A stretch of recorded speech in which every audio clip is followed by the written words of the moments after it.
Hi guys, I hope you are all well. Today's video is going to be the minimalism tag. I thought I would just dive right in and do it because I am embracing a more minimalistic lifestyle.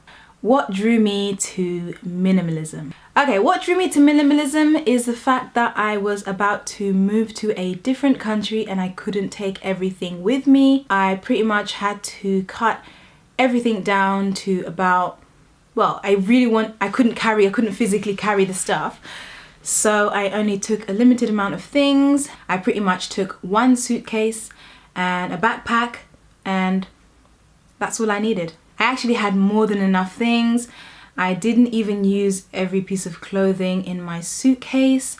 I was rotating stuff a lot and I actually just didn't have a problem with it. I had more than enough. Another thing that drew me to minimalism is wanting to, be out with the old and kind of in with the new, or just mostly out with the old. Wanting to kind of declutter and let go of things that I kind of had held on to for so long for whatever reason. We all have different reasons for wanting to hang on to something, but basically the kind of new phase of life made me drawn to minimalism. I also enjoy the aesthetics of minimalism, minimalist interior design. I love materials like concrete.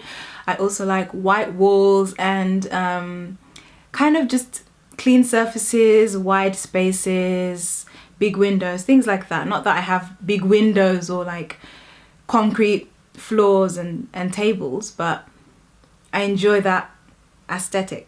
So yeah. How did I start the decluttering process? How I started was I kind of got rid of the things that I was kind of not really so emotionally connected to, things that I had multiples of. I got rid of bathroom rugs. I had about 5 of them that are white ones that I would just use on rotation, and I had lots and lots of towels, 1 towel for each day. I don't even know like why I had so many, but I think I needed the towels because I would always be going to the gym and showering there. Even still, I don't think I needed 7 or however many I had. How I started the decluttering process was to basically get rid of multiples. I still have collections of things, collection of makeup, but it's not as excessive as before, and I'm constantly decluttering and conscious of what I accumulate. Okay, have I ever counted all my things? No, I haven't counted all my things, because if I was to count my things, I don't even know if they would be countable. Maybe I could count groups of my stuff, but just I don't really have a desire to count my things because to me it's not really a game. It can be treated as a game if you want to kind of make it fun, but to me minimalism is all about making room for what's important and making room for what you really want to focus on and making room for focus. It's not about, I only own 10 things or 30 things or under 100 things. Okay, so what are my tips for dealing with the desire for more? First of all, look at what you have and appreciate what you have. Secondly, it's so easy to be influenced. It's so easy to be influenced by what he's getting or what she's getting or what he has or what she has, that you forget about your motivation behind what you're doing. Maybe you are a minimalist because you want to save money.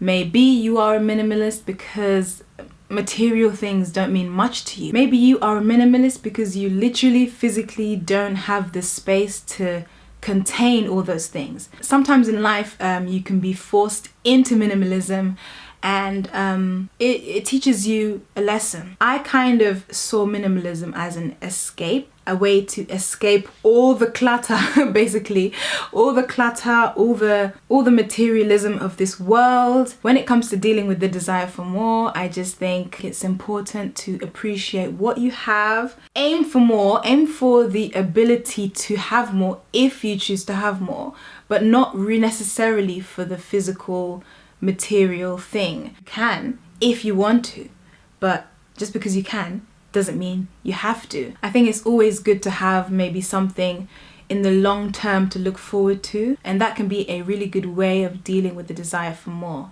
Okay, so how do I deal with non-minimalists in my life? I don't deal with them. I kind of just focus on my own life and focus on making myself a better person.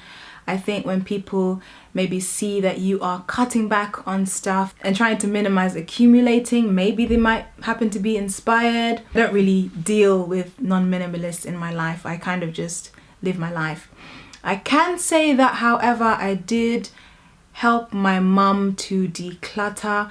We went to car boot sales and we sold quite a lot of clothes. We went to a rag man who kind of bought kilograms and kilograms of clothes that we had sorted through, clothes and shoes and stuff, and he just gave us, I don't know, what, 60p per kilo. If you feel like you want to make a bit of money off your old stuff, you could always sell them by the kilo if you don't have the time for selling on eBay.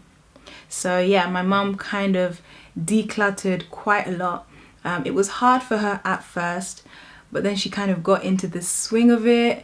She's really into fashion, and but she was able to eventually start slowly letting go of stuff, and I think it's a constant process. Even for myself, there's some stuff that I haven't worn in a while simply because they just don't fit anymore, or I just haven't had the opportunity. There's one dress that I have which is a bridesmaid dress, and I want to donate it, but then at the same time I'm thinking, what if I can sell it? There's still a couple of pieces that I've held onto, but I would actually let them go. Each week I am kind of cutting back and cutting back. So sometimes it's a slow process, other times you just make a decision and everything changes from that day on. And for me, it's been a slow process, but I don't mind it that way, because I know that if I really had to make a decision whether to keep this or to not keep it, then I would just make it, and I wouldn't hold on to things, you know, just because they once meant something to me, especially things that actually, if I let go of,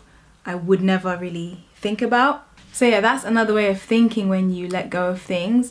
Am I really gonna miss this? Okay, so the last question is, do you have any guilty pleasures where minimalism doesn't apply? I would say yeah, but they aren't exactly guilty pleasures because I don't necessarily feel guilty for them. I mean, I have a makeup collection.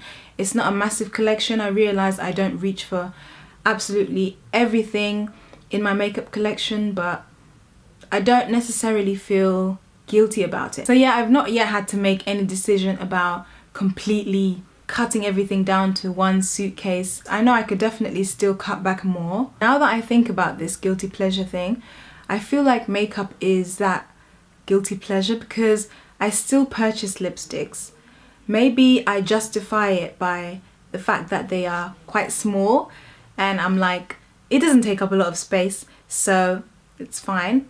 Well, that has been the minimalism tag. Thank you so much for tuning in.